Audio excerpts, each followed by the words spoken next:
También, entonces gracias por estar acá y a los pastores que nos acompañan. Quiero dar una reflexión corta, hermanos. Primeramente le doy gracias a Dios por estos 19 años. Vamos a ir a Gálatas 5:22.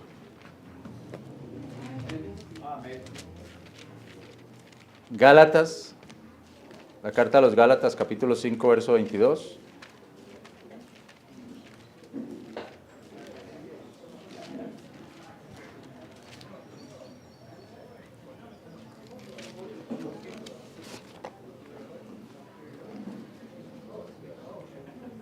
Vamos a leer el 22 y el 23. Mas el fruto del Espíritu es amor, gozo, longanimidad, benignidad, bondad, fe, mansedumbre, templanza. Contra tales cosas no hay ley. Ahora miremos Proverbios 9, 1 y 2.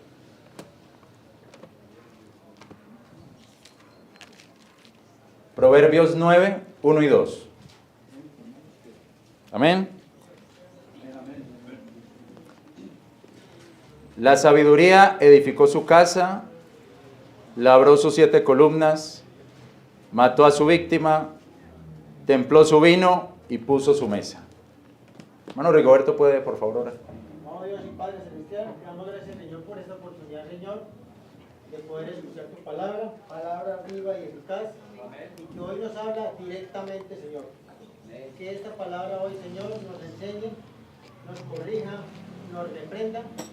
Bendice al pastor Fabio, Señor, que sea hablándole tú, Señor, a través del Espíritu Santo. Amén, amén. Y que nosotros podamos crecer, Señor, en la gracia y en el conocimiento de nuestro Señor y Salvador Jesucristo. Amén. Amén. Amén, amén. En Gálatas 5:22 se anuncia que una característica del fruto del Espíritu es la templanza. Proverbios 9, 1 y 2, en nuestra antigua versión Reina Valera, dice: la sabiduría templó su vino, la sabiduría edificó su casa, labró sus 7 columnas, mató su víctima, templó su vino y puso su mesa. Dios nos habla en este pasaje del libro de los Proverbios que la sabiduría templó su vino. Algunas Biblias han traducido aquí, mezcló su vino. Incluso en el verso 5 se habla del vino que ha sido mezclado o que ha sido templado por la sabiduría. Venid, comed mi pan y bebed mi vino que yo he templado. Lo que en términos generales está diciendo este pasaje es que la sabiduría sabe darle el punto al vino. Al darle el punto a ese vino, la sabiduría grita: dejad los simples, dejad la simpleza y vivid.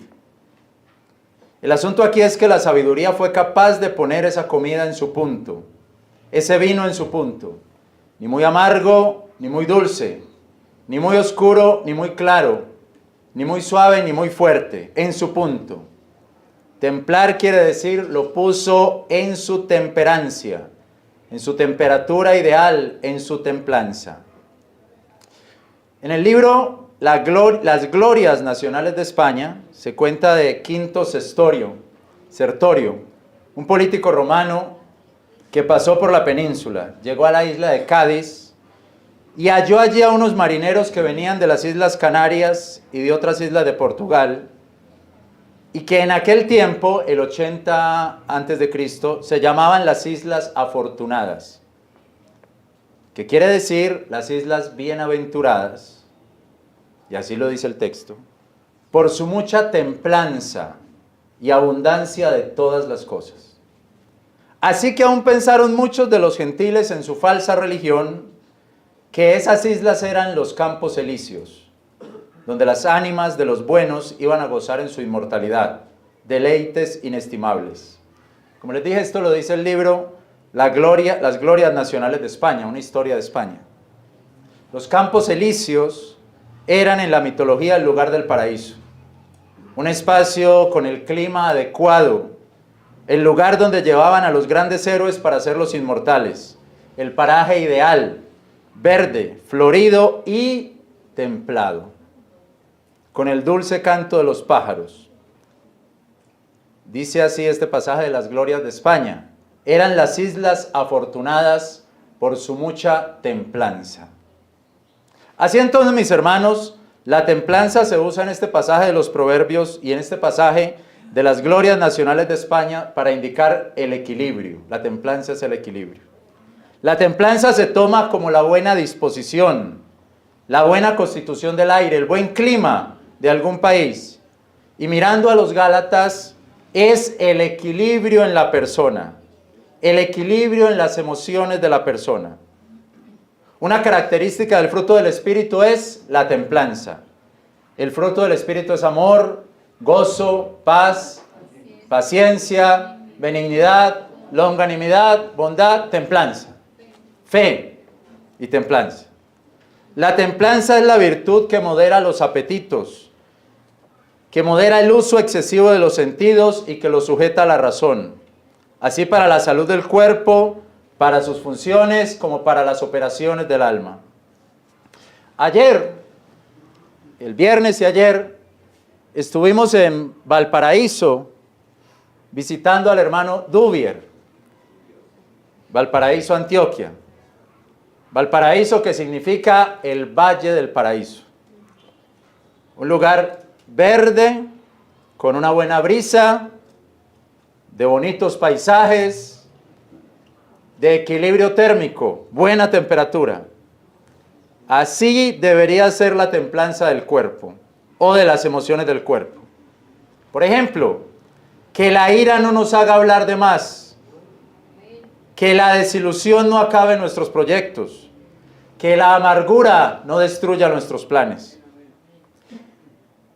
Así, mis hermanos, pienso hoy en la celebración de nuestros 19 años, la primera vez como propietarios de este lugar, que nuestra iglesia no debe de ser dominada por la amargura. No debemos estar escarbando y escarbando en las decepciones, que lo único que hacen es darnos reflujos en el alma. Así, mis hermanos y mis hermanas, nuestra iglesia no debe estar controlada por la ira, gritando a los cuatro vientos lo malo que nos hicieron, que los demás han sido con nosotros y el daño que nos hacen. Esa ira solo hace que se suba la presión espiritual y terminemos en un derrame espiritual que termina en una parálisis de nuestros ministerios. Y así, mis hermanos, nuestra iglesia no debería estar dominada por la decepción o por la emocionalidad. Recordemos que las emociones son para vivirlas, para disfrutarlas, pero pasarán. Y cuando pasen descubriremos que muchas veces nuestras emociones nos engañaron. La Biblia, cuando habla del ministro de Dios, lo repite y dice que sea templado. Primera carta a Timoteo, capítulo 3, verso 2.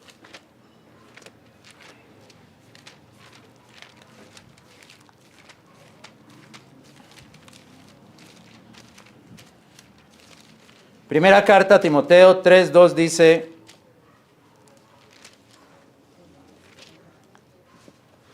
es necesario pues que el obispo sea irreprensible, marido de una sola mujer, vigilante, templado. También Tito, la carta a Tito, capítulo 1, verso 8.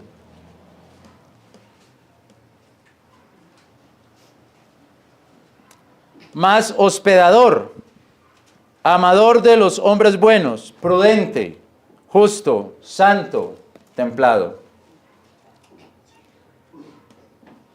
Esa palabra templado también en inglés sería atemperado, en una temperatura.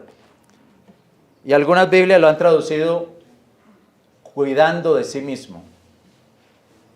Que sepa cuidarse a sí mismo. Personalmente, mis hermanos y mis hermanas, creo que he faltado en esto muchas veces en estos 19 años. Muchas veces no he sido un hombre templado, como el clima de Valparaíso. He sido seco y brusco, como el clima de Santa Fe de Antioquia. O triste y melancólico, como el de Yarumal. En múltiples ocasiones me he dejado llevar por la ira o por la amargura y la decepción. Muchas veces he sido como el hombre rebelde, el viejo, como el viejo rey rebelde e insensato de Eclesiastés capítulo 4. No obstante, mis hermanos, creo que en buena medida hemos logrado controlar nuestras pasiones en la iglesia. No creo que en la iglesia haya sido el lugar donde han salido nuestras más bajas pasiones. Y tampoco creo que sea el lugar para que salgan. No ganamos nada con mostrar nuestras más bajas pasiones en la iglesia. Nuestra ira, nuestra insensatez. ¿Para qué? ¿Acaso vamos a curar algo con eso? Proverbios 16:32 dice, mejor es el que domina su espíritu que el que controla una ciudad. Mejor es el que domina su espíritu que el que controla una ciudad. En Proverbios 9:5 dice, la sabiduría templó su vino. Venid, comed mi pan y bebed mi vino que yo he templado. Así me pregunto, ¿cuál es el vino templado por la sabiduría? Si somos una iglesia en sabiduría, ¿cuál será nuestra sabiduría para permanecer como una iglesia independiente? ¿Cuál será nuestra sabiduría para que por estos 19 años permanezcamos a pesar de no ser denominacionales? ¿Qué necesitamos? ¿Qué hemos tenido y qué más necesitamos? ¿Será acaso que necesitamos más sermones que tengan emociones pero que también tengan razón, que estén templados? ¿Será que necesitamos acaso que seamos capaces de aceptar los comentarios que se hacen en nuestra contra y acaso enseñanzas que tengan buenas experiencias pero también buena doctrina, que estén templadas? ¿Será una iglesia que tenga tan buena acogida con los jóvenes, como tan buena acogida con los niños, como tan buena recepción a los adultos, a los viejos, a los hombres y a las mujeres, que esté templada? Que la acogida sea igual para todos. Si somos una iglesia con sabiduría, ¿cuál será nuestro vino templado? A lo mejor el buen trato con los hermanos que llevan mucho tiempo, pero al mismo tiempo el buen trato y el saludo y la recepción con aquellos que están llegando por primera vez. ¿Cuál será el vino templado de nuestra iglesia? A lo mejor es todo eso. Y me pregunto, hermanos, como iglesia, como cuerpo que somos, ¿cómo podemos seguir controlando eso? La Biblia dice que somos un cuerpo. La Biblia dice que tenemos el Espíritu Santo. Y la templanza es un fruto del Espíritu Santo. Corremos el riesgo de ser una iglesia que en lugar de autocontrolarse, se desborde, se descontrole. Pero pidámosle a Dios templanza. No solamente cada uno, sino como iglesia. Amén. No solamente cada uno en particular, sino como iglesia. Que no nos dejemos desbordar por nuestras emocionalidades de ira o de decepción. No cada uno, sino como iglesia. Y que la iglesia pueda permanecer en templanza para que así el ministerio de estos jóvenes que ustedes vieron ahora siga adelante. Para que así el ministerio de estos niños que ustedes vieron ahora siga adelante. Para que lo que resta de nuestros ministerios pueda seguir adelante hasta donde sea el día. Hasta donde Dios nos demande. Hasta donde Dios nos ponga. Pidámosle a Dios que nos ayude como iglesia a hacer eso. Si usted que está aquí no ha recibido al Señor Jesucristo, pues déjeme decirle algo. Dios no lo está controlando a usted, lo están controlando sus emociones. Y siempre que lo controlen sus emociones, tiene la mayor posibilidad de perder. Pidámosle a Dios que Él sea el que controle nuestra vida y que nos dé más templanza día tras día. Y si usted no ha recibido a Cristo, recíbalo hoy. Y dígale al Señor que entre en su vida y entre en su corazón. Porque Él vino a morir por sus pecados. Porque Él vino a pagar el precio que usted y yo no podemos pagar. Porque ni siquiera somos moralmente aceptables para nosotros mismos. Ni siquiera la línea ética que nosotros mismos somos capaces de cumplirla. Todos, toda la humanidad necesita un Salvador. Y aunque usted se cree mejor que los demás, pues igual está que todos los demás. Y aunque yo me crea mejor que todo el mundo y que tengo la moralidad más alta que todo el mundo, pues estoy igual que todo el mundo, necesitando un Salvador. Todos nosotros no somos siquiera de cumplir nuestros propios estándares, porque necesitamos de aquel que pagó el precio de nuestro pecado, el Señor Jesucristo. Y toda la ciencia, la antropología, la psicología, la historia, todas las ciencias las llevarán a un punto, y es: necesitas quien te salve, porque no eres capaz de hacerlo tú mismo. Y ese es el mensaje que se sigue predicando en la Iglesia Bíblica Bautista de Copacabana, y que se tiene que seguir predicando, porque no nos va a salvar un hombre de este mundo, no nos va a salvar una mujer de este mundo, ni nos va a salvar una religión de este mundo, ni una iglesia de este mundo. Hay uno que nos va a salvar, que nos salvó, y se llama Cristo Jesús. Pidámosle a ese que nos dé la templanza para poder continuar por este camino que empezamos, que llevamos, y que el día que estemos allá delante de Él, Él nos pueda decir: buen siervo y fiel, entra en el gozo de tu Señor. Vamos a orar y le damos gracias a Dios. Padre nuestro, gracias te damos por estos 19 años, Señor. Bondad y misericordia con nosotros, Señor. Gracias te damos que podemos seguir predicando el Evangelio. Gracias te damos, Señor. De verdad, ¿qué ganamos con sacar nuestras emociones si tú no nos controlas, Señor? Si tú no controlas nuestra vida. De verdad, Señor, qué bendición pensar: la sabiduría templó su vino. ¿Y cómo tú puedes ayudar a esta iglesia, Señor, a vivir en templanza? Guía a tu pueblo, Señor. Guía a tu iglesia. A los que estamos aquí, a los pastores también que nos acompañan, a los ministros que nos acompañan, a los amigos que están con nosotros esta mañana, a todo tu pueblo, Señor, a los niños, a los jóvenes. Te doy tantas gracias, Señor. Amén. Me alegraba inmensamente viendo a los niños exponer, viendo a las chicas cantando, a las que estaban leyendo, alabando tu nombre, Señor, a las hermanas que están sirviendo en la mesa, a los que están ayudando, a Miguel Ángel que está ayudando con las fotografías, con el video, a todos los que están sirviendo de una u otra manera, Señor, en la música, en la predicación. Ayuda a tu iglesia, ayuda a esta iglesia, Señor. Guíanos en tus pasos. En el nombre de Jesús te damos gracias. Bueno, hermanos, para terminar entonces,